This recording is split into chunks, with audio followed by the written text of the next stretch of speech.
कृपया ध्यान दें।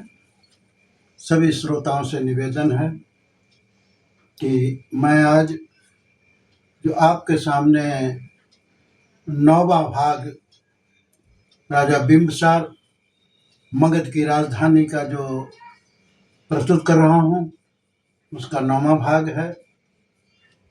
और कहानी हमारी वहाँ पहुँच रही है जहाँ पर श्रमण सिद्धार्थ मगध की राजधानी राजगिरी पहुँच चुके हैं। वहाँ का नज़ारा देख चुके हैं। वहाँ के नगरवासी राजा बिंबिसार भी आए हैं, तो उनका व्यक्तित्व देख करके बहुत प्रभावित हो रहे हैं। स्वप्न जैसा देख रहे हैं। क्या देख रहे हैं कि देखी भव्यता लगी अनोखी, अब बड़ी बड़ी आंखें जब वही देखी, साफ पवित्रता उमड़ रही थी, अब लंबी नाक सुंदर ठोड़ी थी, उन्नत स्कंद चौड़ी छाती, अनुज बाह मुख मंडल भाती, अपूर्व शांति और कांति को देखा, वो जसई प्रभा मंडल देखा, बिंबिसार मन किया विचारा, अब है कुलीन कोई ऊंच घराना।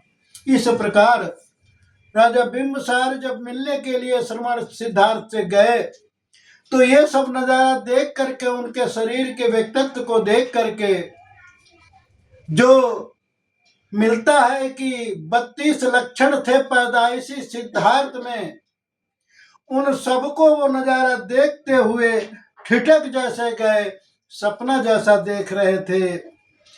तो एकाएक उनके मन आई, बिजली कौंधी झटका लग जाई, तुरंत विचार आया मन माही, अपूर्व सूचना आई ताही, खड़े खड़े राजन जब सोचई, अब याद आई भविष्यवाणी सोचे।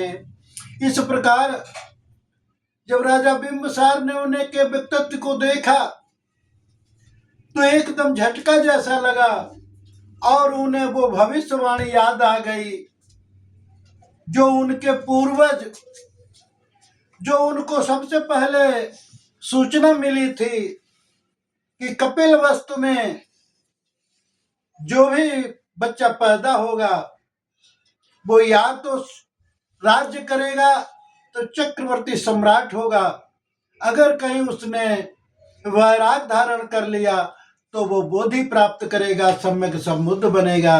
ये वाणी जब राजा बिंबिसार के मन में एकदम चौंध गई और वो खड़े खड़े ऐसे झटका लगा कि उन्हें सब कुछ याद आ गया कि श्रोता गण सुनना सभी कह भंते समझाए, सपने जैसा दिख रहा खड़े खड़े मन आए, सुनी भविष्यवाणी कभी उसको करता याद, बिंबिसार मूर्ति बना कैसे कौन करे फरियाद। इस प्रकार वो सोचते सोचते सपने जैसा दिखने लगा। उन्हें पूरी भविष्यवाणी याद आ गई जो उन्होंने पहले कभी सुना था, जो 5 ब्राह्मणों ने उनके भविष्य के बारे में जो बताया था, वो राजा बिंबिसार को याद आ गया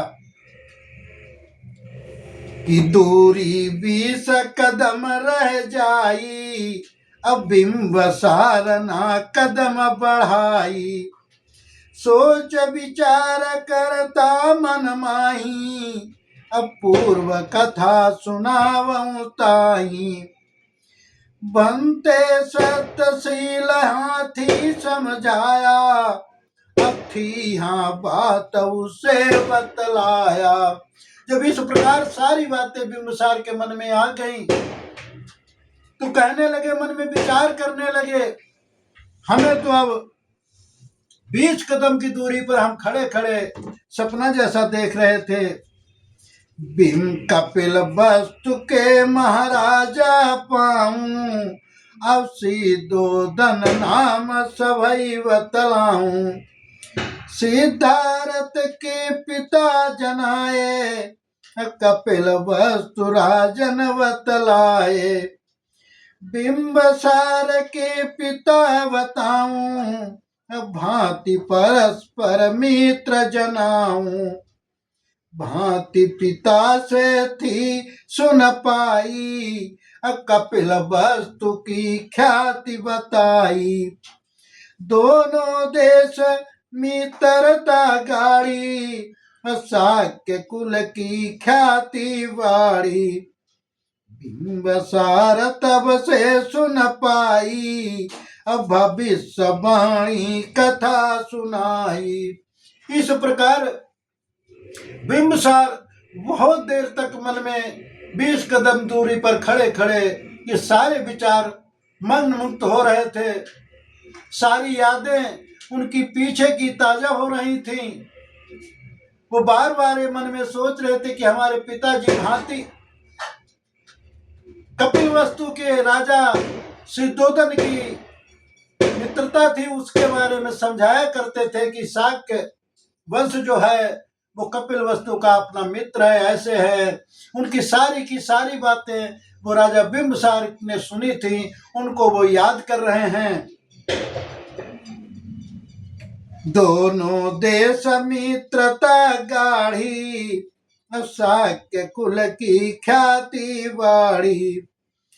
पुत्र एक सुदोदन पाया, विद्वानों ने फरमाया। ग्रस्त रहे तो राज करेगा, चक्रवर्ती सम्राट बनेगा। अगर विरक्त बेटा हुई जाई, अब सम्यक संबुद्ध बनेगा सोई। यह तो श्रवण हमको लगता, अब वही सिद्धार्थ हमको है लगता। खड़े खड़े बहुत देर बिताया, अब आया होश फिर कदम बढ़ाया। एक और आसन ले लीना, अब बिंबसार शब्द कह दीना। इस प्रकार सोचते सोचते 20 कदम की दूरी पर काफी समय हो गया। भीड़ वहां जमा थी, श्रवण सिद्धार्थ वहां विराजमान थे। अचानक में याद आया तो हमें तो ऐसा लगता है कि यही वो श्रवण है जिसकी हमने बहुत पहले भविष्यवाणी सुनी थी। तो जाकर के एक और आसन लेकर के बैठ गए और क्या वचन उच्चारा है, क्या कह रहे हैं कि मगध विशाल राज्य का मैं हूं राजकुमार। बात एक कहना चाहूं, यही है दरकार। श्रेणिक बिंबसार नाम है, श्रवण करना ध्यान। योगिराज शंका मुझे सत्य बताओ ज्ञान। युकोर आसन लेकर के श्रवण सिद्धार्थ के आगे बैठ गए और अपना परिचय दे दिया कि मैं विशाल क्षेत्र मगध का राजकुमार राजा बिंबसार हूं। मेरा श्रेणिक बिंबसार नाम है। हे श्रवण योगी राज, मुझे सत्य बताओ कि आप कहां से आए हो, कहां जाओगे, आपका क्या नाम है।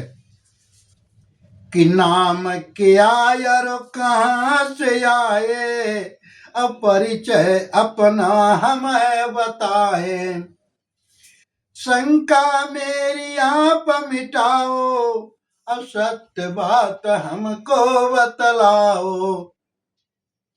क्या आपको शाक्य पुत्र सिद्धार्थ कहते, अब मैं ऐसा अनुभव जतलाते। कहने लगे राजा बिंबसार कि मुझे तो ऐसा लगता है कि क्या आप शाक्य पुत्र सुद्धोदन के पुत्र सिद्धार्थ हैं। कि आप कपिल वस्तु से आए हैं, मुझे ऐसा अभाव लगता है। ग्रह त्यागी सरमण मुस्काए, और राजन सत्य आप पहचाने। तभी जब इतने बोल सुने हैं राजा बिंबिसार के, सुश्रमण सिद्धार्थ कहने लगे, हे राजन, आपने बिल्कुल सत्य अनुमान लगाया है, मैं वही हूं। कि बिंबिसार सुनि बचन सुनाए, अब अपन तो भाव हम तुम में पाए। भाव विभोर हो करके बोले, अब बंधु बिच्छू जीवन क्यों होले। आप राज संचालन हेतु, अब जीवन मिला प्रजा के हेतु। इस प्रकार जब उन्होंने सही बता दिया कि मैं वही हूं, तो राजा बिंबिसार कहने लगे कि आप मेरे मित्र के समान हो। हमारे पिताजी आपके पिताजी की बड़ी प्रशंसा करते थे, कपिल वस्तु के और मगध की बड़ी मित्रता थी। तो मैं आपसे जानना चाहता हूं कि आपका जन्म तो राजकाज के लिए हुआ था, प्रजा के हित के लिए हुआ था, तो आप इस तरह कैसे किया ऐसा भेष क्यों धारण कीना। अब साक्य रोज राज छोड़ा क्यों दीना। एक बात मैं और बताऊं, मानो बात तुम्हें समझाऊं। कोई बात कर गलत लगी है, जान माल की हानि बढ़ी है। मित्र भाव सब मदद करूंगा, तन मन धन से साथ करूंगा। राजा बिंबिसार कहने लगे कि आपने ये भेष क्यों धारण कर लिया। आप तो राज्य करने योग्य प्रजा के हित के लिए जन्म लिया है। मैं मित्र भाव से आपको यही बताना चाहता हूं कि आपने ऐसा भेष क्यों धारण किया है। आपको कोई किसी ने कोई गलत शब्द कहे हैं, या आपको कोई तन मन धन की हानि हुई है, मैं उसमें आपकी मदद करूंगा। तो मैं आज की अपनी इस रचना का यही भाग समाप्त करता हूं, और कल 10वें भाग में मैं आपको बताऊंगा कि राजा बिंबिसार और श्रवण गौतम सिद्धार्थ की क्या बातचीत होती है, क्या वो प्रलोभन देते हैं। इन्हीं शब्दों के साथ में मैं सभी का साधुवाद करता हूं। साधु साधु साधु।